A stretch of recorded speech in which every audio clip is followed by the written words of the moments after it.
One of the biggest gold heists in history just went down at Toronto's Pearson Airport, and I'm about to look at the news reports from it and get into it real quick. I'm not exactly sure what happened, but it sounds absolutely insane. This is the As the World Burns podcast. My name is Minty Burns. Don't forget to subscribe to the channel, like the video, and of course, drop your opinion in the comments.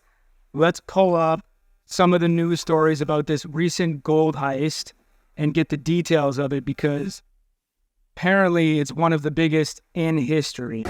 And it's happening right now in the WRAL Live Center. 9 people have been arrested in connection with the gold heist at Pearson International Airport in Toronto. This happened last year, a year ago today. More than 6,000 gold bars were stolen from Air Canada's cargo facility. The suspect came into possession of the stolen gold after presenting Air Canada personnel with a fraudulent airway bill. Police said the suspects face a combined 19 charges. Warrants have been issued for the arrest of 3 other suspects as well. Hey, that was pretty short, but so far we know 9 people are arrested, and some people are saying it's an inside job. Let's check this clip right here. Shortly after it was unloaded from a plane. This is something out of a movie. Police barely say anything. They spend a full year investigating, and then this morning, the whole thing blows wide open. We have arrested 9 people, issued 3 Canada-wide arrest warrants, and have laid 19 related charges.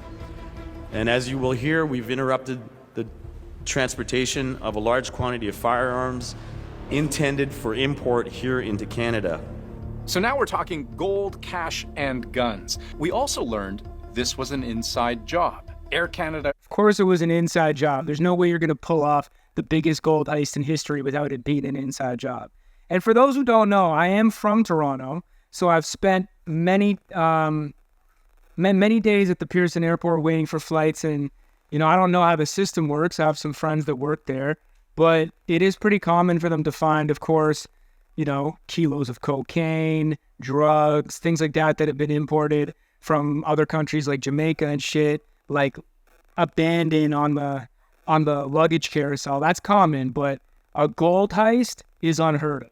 Employees were in on it, and the method, exactly how they pulled off the single largest gold heist in Canadian history, one of the biggest in the world, it was devastatingly simple.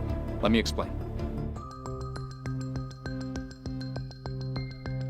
So I'm going to tell you the story as best as I can piece it together from court documents, on police news conferences, and our own reporting. It starts in Switzerland. A precious metals refinery has 6,600 gold bars weighing 400 kilograms. That's like the weight of a horse or a grand piano, but in gold. It wants to ship these gold bars to... How much money do you think these gold bars were worth? Let me know in the comments. We might find out at the end of the video, but take a guess. TD Bank in Toronto. We know this because they're listed as the consignee on the waybill. At around the same time, a Swiss bank is trying to ship cash. Various currencies, various denominations, amounting to around $2.5 million Canadian to a Vancouver currency exchange.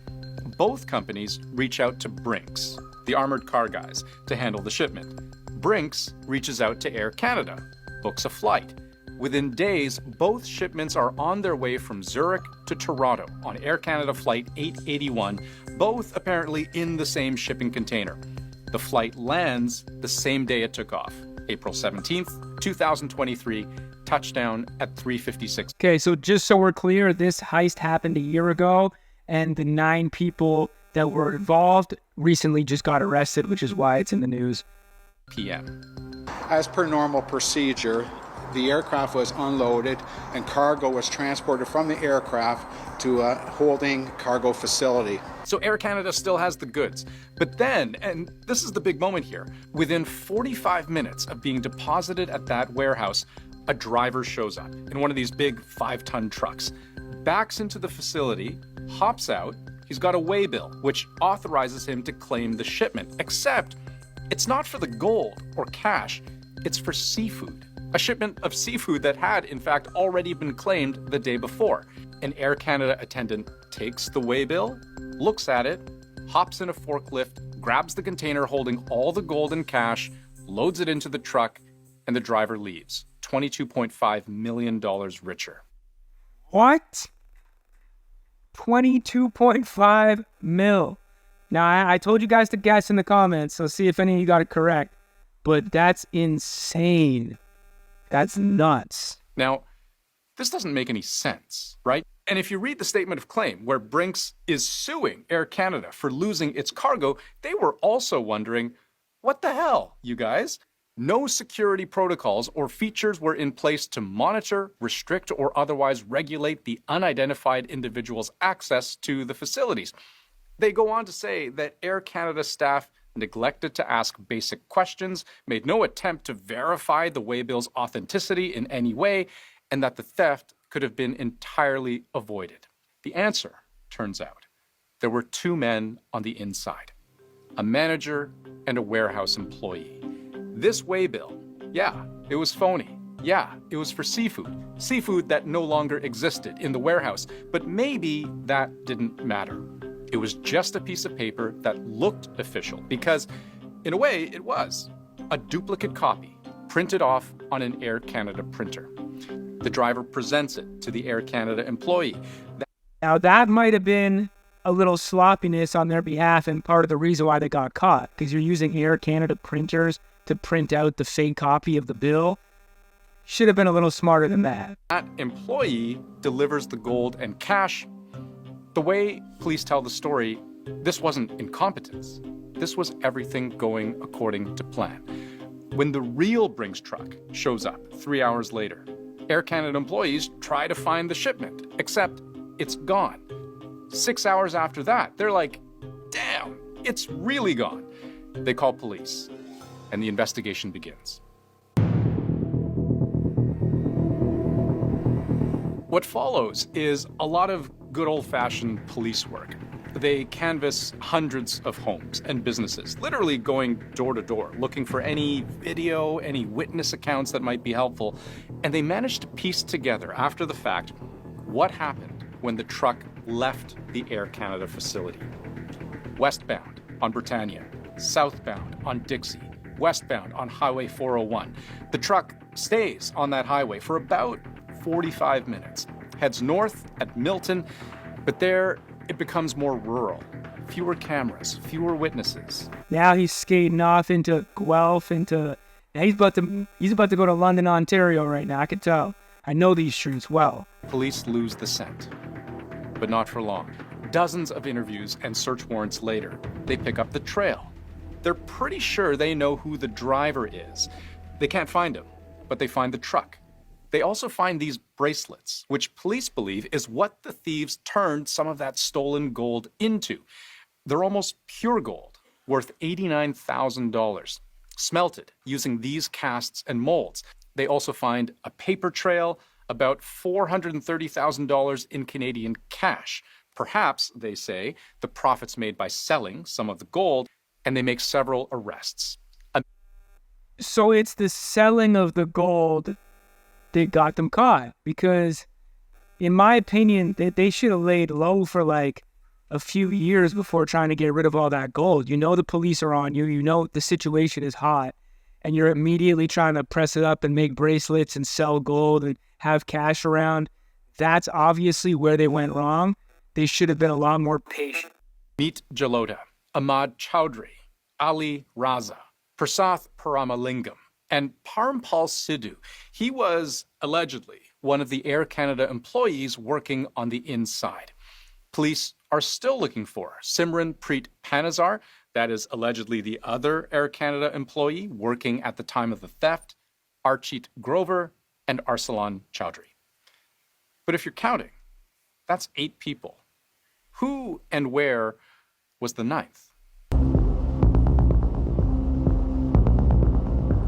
This case started last September with a late-night traffic stop by the Pennsylvania State Police after a keen trooper noted some minor motor vehicle violations.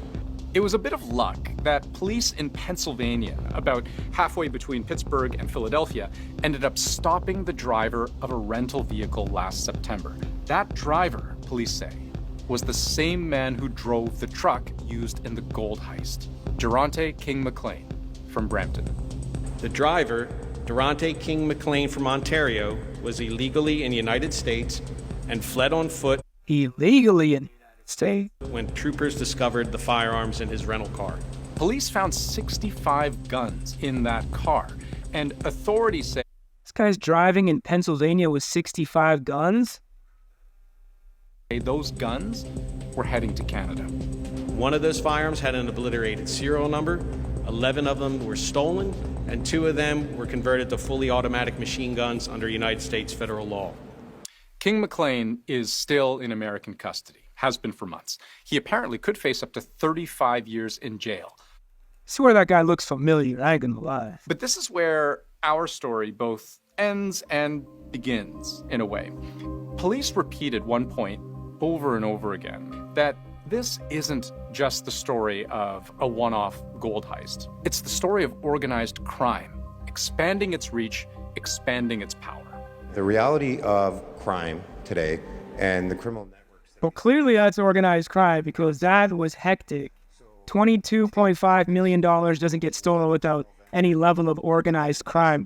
Let's be real. That's like robbing 100 banks in one shot. Maybe more. In this country, wherever those firearms ended up. Police believe the proceeds of that gold heist paid for weapons like this. Right now, they're still working on tracking down the rest of the money. But they admit gold, once it's melted down, can become anything.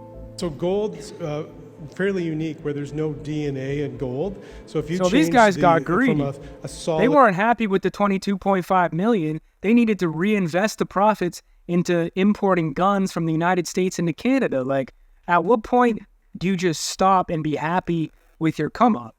Like, these guys got too greedy. That's what usually happens in these types of scenarios. It's very, very difficult for us to tell if it's from the same one. So we believe the gold has been melted down and reconstituted into local and possibly international markets. It can be done, unfortunately, fairly easy, and that's what we're trying to find out. So, $89,000 in bracelets aside, there's still nearly the full $20 million outstanding. They don't know where it is, what it's been spent on, or whether they'll get any of it back. That guy did a really good job breaking down that video. That was super interesting. Shit, go check your local Toronto jeweler. I bet they got a bunch of extra gold in right now, probably at a good price. So if you're looking to get jeweled up to buy some chains or some things, you know what I'm saying? You might want to go downtown Toronto and check out the jewelry stores. They're probably stocked up due to this gold heist. But yeah, your typical story of, like he said, organized crime, major come up. Most of them ended up getting arrested, but clearly it was due to their greed and their lack of patience.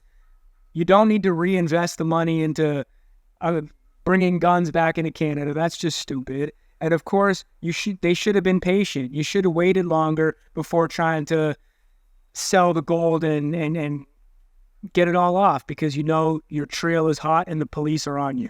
Anyways, that's my take on the situation. I thought that was a crazy story, especially because it's from Toronto and that's where I'm from. But if you guys have any other similar stories like this that you find interesting, please let me know in the comments. I want to take a look at the videos and cover them because that was fun as hell to watch. That's it for today. My name is Minty Burns. This is the As the World Burns podcast.